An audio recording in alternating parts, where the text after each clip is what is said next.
Welcome to SeedWorld's Giant Views of the Industry Online, featuring leading thinkers on a monthly basis. Join us each month for a fresh perspective on key opportunities and challenges facing the industry. Born and raised on a very traditional grain and livestock farm in northwestern Illinois.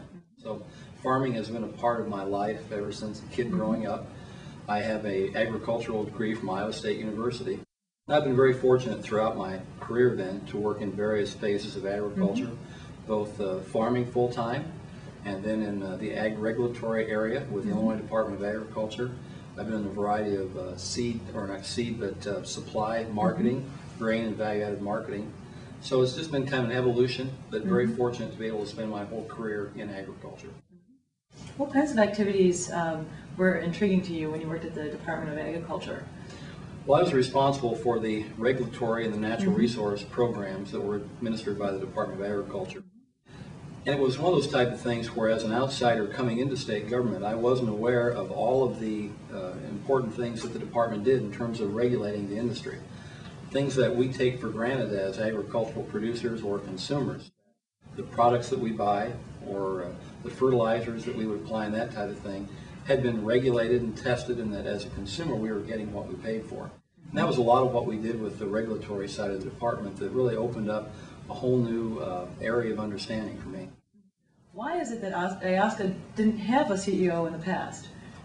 It's been around for years, and you know, what is the difference, I guess, in the previous management style, if you will, and now what's happening with you on board? Yeah. In fact, ironically, AOSCA has been around for a long time. It was formed in 1919 here in Chicago at a hotel where some folks in the seed industry got together. 13 original states, Canada at the time, put together what was known then as the International Association that now AOSCA has evolved into. And over the years, the activities of the organization have grown, and they've been able to handle it at first with the volunteer members of the board of directors and people that served on various committees. Then a few years ago, they were continuing to grow in terms of their activities, and so they hired a part-time executive director to work on behalf, and they had a part-time office administrator as well. But it seems as though the demands were continuing to grow for AOSCA and their member agencies, so that last year at the annual meeting, the membership decided that it was time to take another step forward and hire a full-time staff and CEO dedicated to being a spokesperson for the organization and to make sure that we were represented and active in all these issues that impact the seed industry. What kinds of, you referenced the growth in activities, what kinds of activities are the real growth areas for the association? Well, of course, they've got their traditional services with testing and certifying and auditing that they've been doing from day one, essentially. But now with the advent of biotechnology in the seed and crop production industry, it's required some new services in terms of IP and quality assured systems with international trade and some other types of matters like that. Individual states have been called upon to offer new services dependent upon where they might be and what parts of the industry they deal with. So that's at the local level with our state and international members, their activity level has risen, and that's also just spilled over into the organization as a whole. So one of the things we want to make sure is that AOSCA has a very strong voice and is represented in some of these issues at both the state, federal level, and internationally. They've begun to grow, and we have more need to get involved in those issues. What directions do you personally hope to take the association? Well, that's a really good question. I think that all of us would agree that in the future, agriculture is going to continue to face opportunities and challenges really throughout the production chain, all the way from farm to family. And seed is a real important foundation of all those matters. And for over 85 years, our members have been providing credibility and integrity and consumer confidence in seed by what they do with the virtue of certification and that kind of thing. But my personal goal in all of this is to make sure that AOSCA continues to have a part or a place at the table. We have a very strong voice and are represented in coming up with some of these solutions to the problems that will face agriculture. I hope that at the end of the day, the various stakeholders and participants in the industry recognize our members as tools and resources that we can use to come up with some of these challenges or some of these solutions for the challenges that face agriculture. So that would be one of my personal goals, is to make sure that as an industry we don't keep reinventing the wheel, when it comes to anything to do with quality assurance or third-party auditing, the things that we've traditionally done for 85 years. I want to make sure that we make use of those services as we move forward. Do you also hope to offer your members new training opportunities or information? Right, I think there'll be some of that. Last year, before I came on board, the organization did a survey of its membership, began to get a feeling for what resources each member brings to the table, and also what some of those shared needs might be. So now that we've got a full-time staff involved, we're going to start developing kind of a priority list on what those most critical needs might be, and see if there's a way that we can share resources or provide some of that from the office, so to speak, and help them out with that. I think a lot of what we're doing, though, is going to require us to maybe think creatively and outside the box. It may cause us to reevaluate and to rethink what we've been doing traditionally as far as services and that kind of thing. I'm convinced it'll probably require us to build some new relationships and cooperation with some non-traditional partners. But through all of that, what we hope to do with AOSCA is to put together the kind of membership services that will allow our members to flourish and to grow in the years to come. How might your experiences apply to your role with AOSCA and just looking at the industry as a whole? Right. Well, I served at the Illinois Department of Agriculture from 1992 through 1999.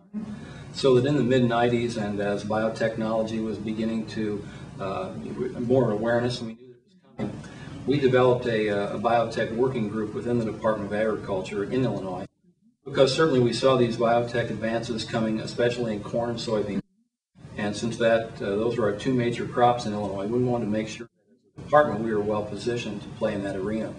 So that then finally in 1996, when those traits were first really introduced on a large scale basis, we felt as though we had at least prepared some of the stakeholders in the state of Illinois, and also working at the federal level too, through our association, the Department of Agriculture, and some of our federal stakeholders we cooperated with. So I'd like to take that same kind of approach to make sure that we're proactive and trying to look ahead of the game, and seeing if there are places where AOSCA and our members might play a role in the continuing use and regulation and the promotion of both sides of that industry. Does AOSCA have a position on that with respect to adventitious presence, and how is it working with its members to help ensure the integrity of the seed supply? Yeah, well, I think that's the key to it, because ever since the very early days of AOSCA, one of its principal arenas has been making sure that genetic purity and varietal identity are maintained and preserved, and so that's no different today than it was very early on. We're just working with different technologies than we had in those earlier days. So that our position is that we want to make sure that there's credibility throughout the industry, and that when producers and consumers are buying these products, they can be assured of what's in them in terms of the genetic purity. AOSCA for years has worked with those standards in terms of isolation distances. Getting back to what I told you earlier, we want to make sure that we have an active participation in those decisions that are being made, and so that we can bring some of this long-term knowledge and what we've gained and experienced to the table. Organic seed is a rising niche area. To what extent are your members helping organic seed suppliers meet regulations under the National Organic Program? Right, and they've been doing that the last few years. And here again, it depends upon the state and the region. But we have some of our members who are very active in working with the National Organic Standards and helping producers either comply with the organic programs, helping them develop business plans and quality assurance systems that are all part of that. And in some cases, providing the field auditing, the certification that goes along as a requirement of that as well. So it depends on the state, and depends on what some of the demand from their customers within the state have been. How many members do you currently have in AOSCA? We currently have 44 state members, and then we have 6 international members as well. So it's very diverse, of course, within the continental United States. But we have countries all the way from Chile and Argentina and New Zealand and Australia and Canada. So we've got a pretty wide diversity. You see your growth opportunity as being international? There has been a lot of interest in AOSCA in working with other countries that may be interested in sharing some of the resources and the services that we provide. And I think that's going to be one of the priorities, is to make more of an international approach in years to come. Is there a gap in some countries that AOSCA could fill in terms of seed testing? There may be, and perhaps what would be even the greater need is making sure that there's some way of standardizing and harmonizing our approaches toward seed certification and seed testing, so that they may have very, very credible systems elsewhere, but that maybe if our standards themselves aren't quite parallel to one another, there might be some confusion in the marketplace. So one of the things that we would look at is, if that exists, is there a way to harmonize this approach to seed certification? In addition to you being brought on board, that AOSCA in the last year has gone through major changes in terms of its organizational structure and so forth. Can you talk about those major changes and how that will impact the association? I think the purpose for going through the bylaw rewrite and changing the organizational structure was to be a little more efficient in the way that we represent our members. We will reorganize the regions a little bit, and the way in which people are elected to various leadership positions within the organization. But overall, the mission and the goals of the organization won't change all that much. Are there any other comments about the seed industry? Thoughts that you have moving forward? Challenges, opportunities? Certainly, the introduction of new types of technology and the traits and the benefits that they bring to some producers and users of seed has been a real challenge for both the seed industry itself and for those that regulate and audit and certify the seed. It's just a different approach than what was necessary in the past. And I would anticipate that some of those challenges are going to become more difficult instead of less difficult as time goes on and new ways of doing things are developed. That's going to be a challenge that we're going to need to address. And then also how that all ties in with both domestic and international trade. Consolidation in the seed industry has been a big factor the last few years, and I doubt that that will change. Will probably continue to be the case. So that, as I mentioned earlier, what we're going to be working on is finding roles and responsibilities for our members to increase their service, their relevance to the entire industry, and make sure that in the next 85 years, they play just as a vital role as they did in the past 85 years.